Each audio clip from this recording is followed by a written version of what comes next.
Halo teman-teman, di masa pandemi ini jangan bosan-bosan untuk terus mencari ilmu dan mempelajarinya ya.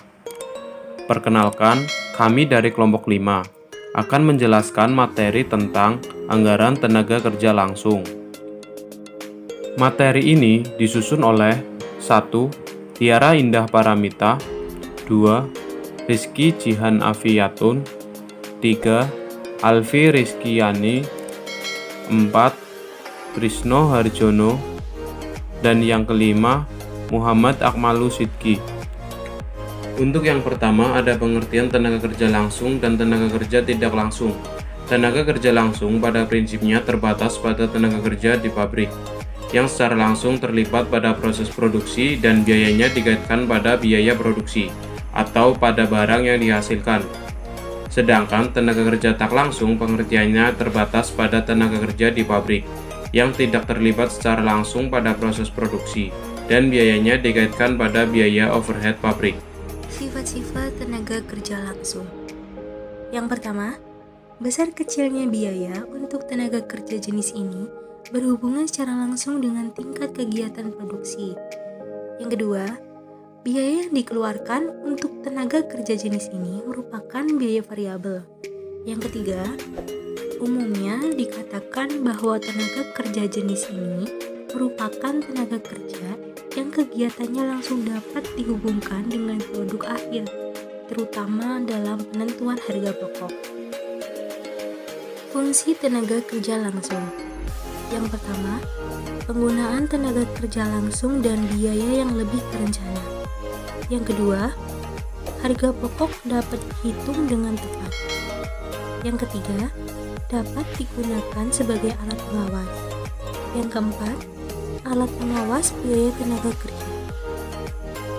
Persiapan dalam penyusunan anggaran tenaga kerja langsung. Sebelum menyusun anggaran tenaga kerja, perlu ditentukan terlebih dahulu dasar satuan utama yang digunakan untuk menghitungnya. Kerap kali ditemui dalam praktik, yakni satuan hitung atas dasar jam buruh langsung atau direct labor hour dan biaya buruh langsung atau direct labor cost. Dalam persiapan penyusunan anggaran ini, terlebih dahulu dibuat manning table. Manning table disusun sebagai hasil perkiraan langsung masing-masing kepala bagian. Perkiraan ini dapat dilakukan dengan berdasarkan perkiraan saja, tetapi dapat pula dengan berdasarkan pengalaman-pengalaman pada waktu-waktu yang lalu. Pendekatan yang digunakan dalam biaya tenaga kerja langsung. Yang pertama, memperkirakan standar jam tenaga kerja langsung yang dibutuhkan untuk setiap unit dari setiap produk. Kemudian memperkirakan tingkat upah rata-rata menurut departemen, pusat biaya atau operasi dikalikan waktu standar per unit dari produk dengan rata-rata tingkat upah per jam, menghasilkan biaya tenaga kerja langsung per unit keluaran untuk setiap departemen, pusat biaya atau operasi menurut tingkat biaya tenaga kerja langsung per unit untuk memperoleh total biaya tenaga kerja langsung menurut produk. Yang kedua, memperkirakan rasio dari biaya tenaga kerja langsung untuk beberapa pengukuran dari keluaran yang dapat direncanakan secara realistis. Yang ketiga, membuat data personal menurut kebutuhan jumlah personal, termasuk biaya untuk tenaga kerja langsung setiap pusat tanggung jawab. D. Perencanaan jam tenaga kerja langsung. Ada 4, yaitu yang pertama studi waktu dan gerakan, yang kedua biaya standar, yang ketiga perkiraan langsung oleh penyedia, 4. Perkiraan secara statistik oleh kelompok staf. Untuk menggambarkan satu dari 4 pendekatan, diasumsikan produk utama diproses melalui 4 departemen produksi. Kemudian E. Perencanaan tingkat upah. Penentuan tingkat upah tenaga kerja langsung rata-rata dalam departemen produksi atau pusat biaya sering bukan merupakan masalah yang serius. Pendekatan yang lebih disukai adalah merencanakan tarif dengan menghitung personal tenaga kerja langsung dalam departemen atau operasi dan tingkat upah individual mereka, dan kemudian menghitung rata-rata. Pendekatan yang kurang dapat dipercaya mencangkup perhitungan rasio historis antara upah yang dibayar dan jam pekerja langsung yang diterapkan dalam departemen. Rasio historis kemudian disesuaikan untuk kondisi yang telah berubah atau diharapkan untuk berubah. Tingkat upah rata-rata yang berdasarkan pada data historis sangat berguna untuk perencanaan masa datang hanya pada luas di mana terdapat konsistensi dalam operasi dan dalam jam yang diterapkan pada tingkat upah. Kegunaan anggaran tenaga kerja. Perencanaan dan biaya tenaga kerja langsung yang efektif memiliki keuntungan perusahaan sebagai berikut.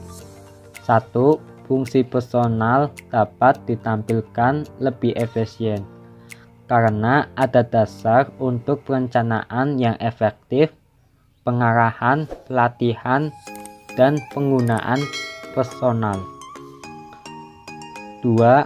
Fungsi keuangan dapat ditampilkan lebih efisien karena tenaga kerja sering merupakan permintaan yang terbesar dalam kas selama tahun tersebut. Dengan mengetahui perkiraan biaya tenaga kerja langsung, memungkinkan pegawai keuangan merencanakan kebutuhan kas bagi periode interim.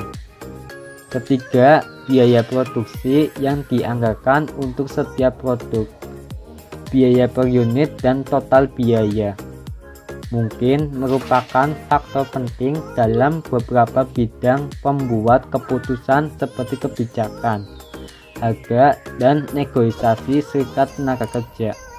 Keempat, pengendalian biaya tenaga kerja langsung secara signifikan dipertinggi. Untuk kasus 1 ada PT Harapan Bersama membuat 1 unit kecap harus melalui 3 bagian, yaitu bagian produksi 1, bagian produksi 2, dan bagian produksi 3. Asumsi DLH direct labor hour per unit adalah sebagai berikut. Untuk bagian 1 bisa kalian lihat ya, bagian 1 DLH per unitnya 0,5, bagian 2 0,3, bagian 3 0,1. Untuk DLC sendiri yaitu adalah sebagai berikut. Untuk DLC per DLH untuk bagian produksi 1 untuk Jakarta itu 15.000, Batam 12.000. Untuk kasus 1 ada PT Harapan Bersama membuat 1 unit kecap harus melalui 3 bagian, yaitu bagian produksi 1, bagian produksi 2, dan bagian produksi 3. Asumsi DLH direct labor hour per unit adalah sebagai berikut. Untuk bagian 1 bisa kalian lihat ya, bagian 1 DLH per unitnya 0,5, bagian 2 0,3, bagian 3 0,1. Untuk DLC sendiri yaitu adalah sebagai berikut. Untuk DLC per DLH untuk bagian produksi 1 untuk Jakarta itu 15.000, Batam 12.000.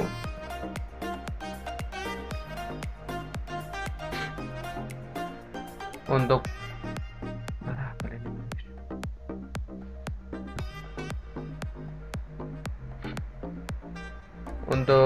bagian produksi 2 Jakarta 10.000, Batam 8.000, dan untuk bagian produksi 3 Jakarta 5.000 dan Batam 3.000. Oke, untuk pertanyaannya adalah berdasarkan anggaran produksi PT Harapan Bersama tahun 2018 kuartal 3, buatlah anggaran tenaga kerja langsung dengan anggaran jam tenaga kerja. Oke, teman-teman, untuk lebih jelasnya kita menuju ke Excel ya. Oke, kita sekarang menuju Excelnya. Dan di sini saya sudah membuatkan tabel untuk anggaran tenaga kerja langsung. Di sini ada stabilitas persediaan Jakarta, ini hasil perhitungan anggaran produksi ya teman-teman. Oke, kita mulai saja. Untuk daerah Jakarta bagian 1, untuk kolom anggaran produksi ada 91 ini didapat dari ini tabel stabilitas persediaan Jakarta anggaran produksi 91 ini di bulan Juli. Setelah kita sudah mengetahui anggaran produksinya, maka kita akan mengisi DLH per unit. DLH per unit ini diisi berdasarkan di soal tadi.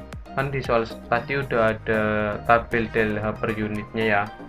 Untuk bagian 1 0,5, bagian 2 0,3, bagian 3 0,1 dan seterusnya. Untuk jumlah DLH-nya sendiri itu berdasarkan perkalian antara anggaran produksi dikali DLH per unit, yakni 91 dikali 0,5, yakni jumlahnya 41,5. Oke, kita sudah menemukan jumlah DLH-nya. Dan untuk DLC per DLH-nya itu sudah ada di soal. Maka kita tinggal memindahkannya saja. Oke, untuk jumlah DLC. Untuk jumlah DLC sendiri, ya ini berdasarkan perkalian jumlah DLH dikali DLC per DLH. Yakni 45,5 dikali 15.000, yakni jumlahnya 682.500. Oke, kita sudah menemukan jumlah DLC di bagian Jakarta atau di daerah Jakarta. Sekarang kita menuju di daerah Batam. Langsung saja untuk bagian 1 pada kolom anggaran produksi yaitu 291 itu juga didapat dari tabel stabilitas persediaan Batam. Ini di anggaran produksi 221. Oke, sudah kita menemukan anggaran produksinya, maka kita ke DLH per unit. Untuk DLH per unit juga sudah ada di soal, maka kita tinggal memindahkannya saja berdasarkan bagiannya, bagian 1, 2, dan 3. Oke, sudah DLH per unit, maka kita menuju ke jumlah DLH.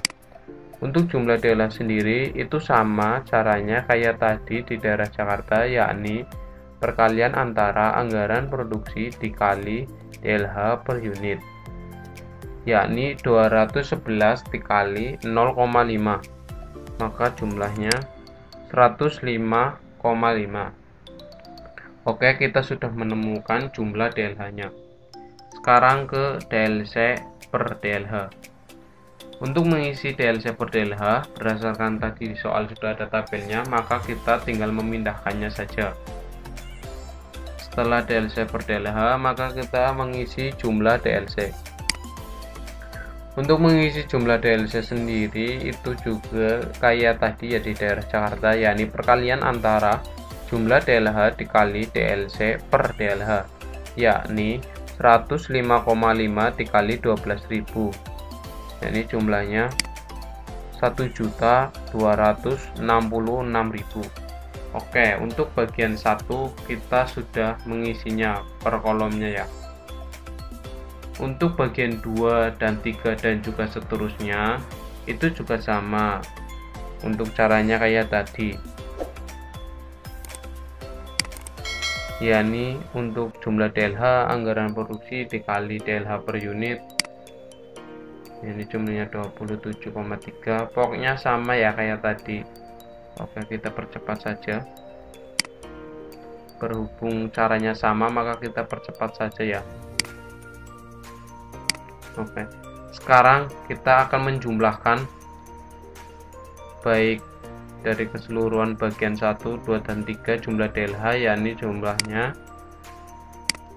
81,9. Ini berdasarkan penjumlahan dari bagian 1, 2, dan 3. Untuk jumlah bagian 1, 2, dan 3 untuk jumlah DLC keseluruhannya untuk bulan Juli 1.100.000 itu juga berdasarkan penjumlahan 682.500 ditambah 223 ditambah 45.500, dan sama di daerah Batam juga sama seperti itu caranya. Oke teman-teman, mungkin seperti itu ya cara untuk menjawab atau mengisi tabel pada anggaran tenaga kerja langsung. Kita percepat untuk bulan Agustus dan juga bulan September. Oke, kita sudah mengetahui atau sudah bisa cara mengisi anggaran tenaga kerja langsung di tabelnya. Oke, setelah kita menjelaskan anggaran tenaga kerja langsung, maka kita akan mencoba menjawab mengenai anggaran jam tenaga kerja langsung. Langsung saja untuk bulan Juli daerah Jakarta bagian 1, kita tinggal memindahkan saja di hasil jumlah DLH yang ini 45,5, yakni pada daerah Jakarta bagian 1 bulan Juli.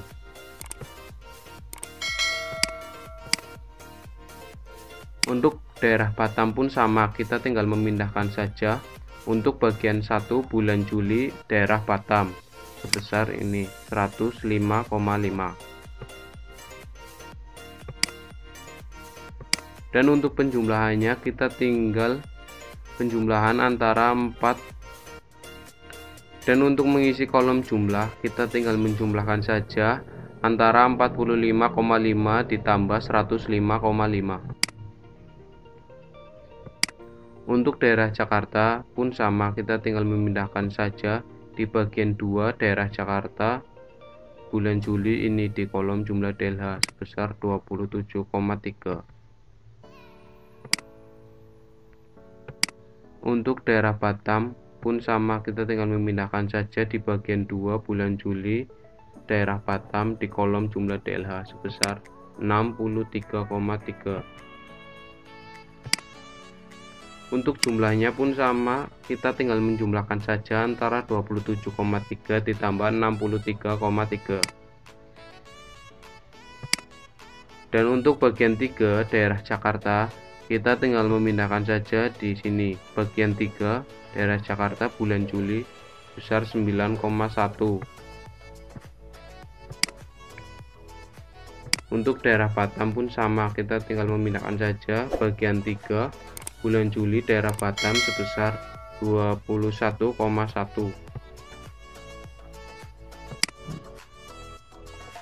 Dan untuk kolom jumlah ini kita tinggal menjumlahkan saja 9,1 ditambah 21,1.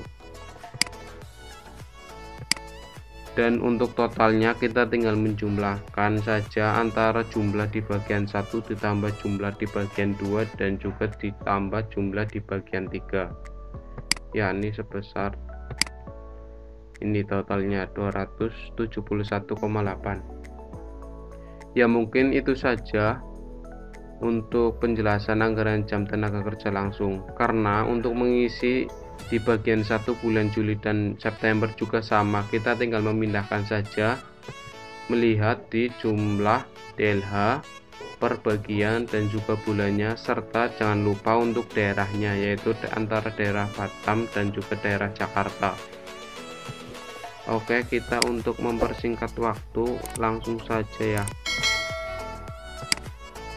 Oke, mungkin itu saja penjelasan dari saya mengenai anggaran tenaga kerja langsung pada PT Harapan dan juga anggaran jam tenaga kerja langsung pada PT Harapan.